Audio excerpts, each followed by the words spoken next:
Hello there, it's Kristen, and this is your Monday Growth Moment, a short reflection about doing the hard things that help us grow. Let's get into it. Today's moment is about mountaintop moments. A metaphor I use in therapy all the time is that healing is like hiking a continuous mountain range. Sometimes you're in the valley, in the thick of it.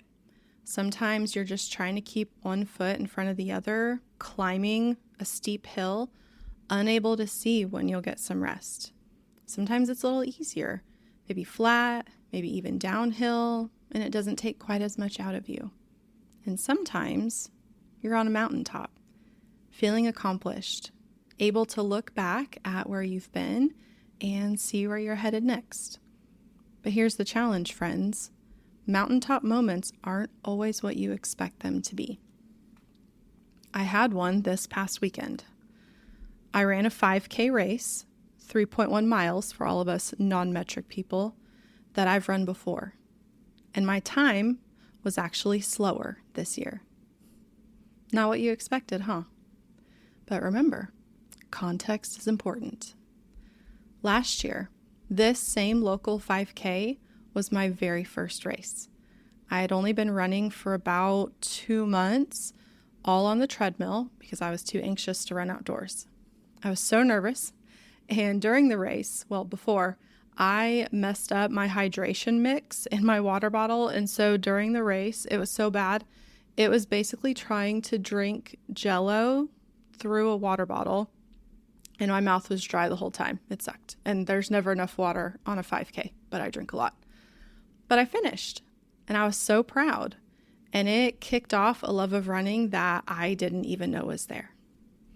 And so the week before this year's 5K, I was really reflective about it because honestly, I'm a pretty deep thinking, let's look at the big picture kind of person.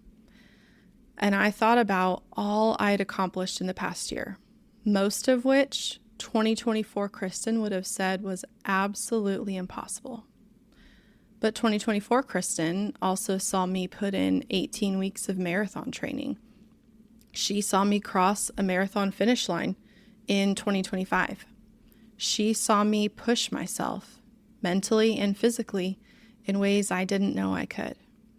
Now, instead of saying something's impossible, I think, I wonder if it's possible. So yes, my 5K this year was 20 seconds slower. And I'm actually incredibly proud of that time. You'll have to tune in next week to hear why. The marathon was a mountaintop moment for me, but so was this 5K. Because mountaintops aren't always about the biggest achievements. They're the places where we can pause for a moment and look back and see what we've endured, what we've learned, and what got us here. And they're also where we can look ahead and wonder what else might be possible, even if we're in the middle of another climb. But they're not always the biggest, most amazing achievements. And a lot of times we need to have mountaintops that come from smaller experiences or things that we would say, no, that doesn't deserve to be celebrated, but it does. So sometimes a mountaintop is coming out of a depressive episode and realizing that you kept up with your hygiene by using baby wipes instead of skipping showers for 2 weeks like you did last time. Sometimes it looks like staying in a difficult relationship, but noticing your patterns and not engaging like you used to. Sometimes it's catching your critical self-talk sooner and actually trying a few kind words, even if it makes you feel gross inside.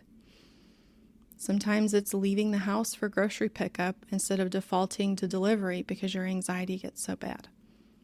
And sometimes it's allowing yourself to cry when you've always felt guilty for having feelings. We need the mountaintops to keep going, but often we have to name them. We have to make them. We have to say, hey, this was an achievement for me, even if the world doesn't see it that way. Context is everything. Who cares what somebody else is doing over in their lane? Their lane is different than yours. So if you did something that you hadn't done before, turn that sucker into a mountaintop experience, man. Feel the accomplishment. Say, I did that. I'm capable of that. I'm proud of myself. We celebrate every step a baby takes when they're learning to walk. We don't wait for them to get to the end goal. Don't make yourself wait to celebrate your own steps. And if that feels impossible for you to do, get into therapy so we can help you see it. Whatever your version of the hard thing is this week, I'm rooting for you. See you next Monday.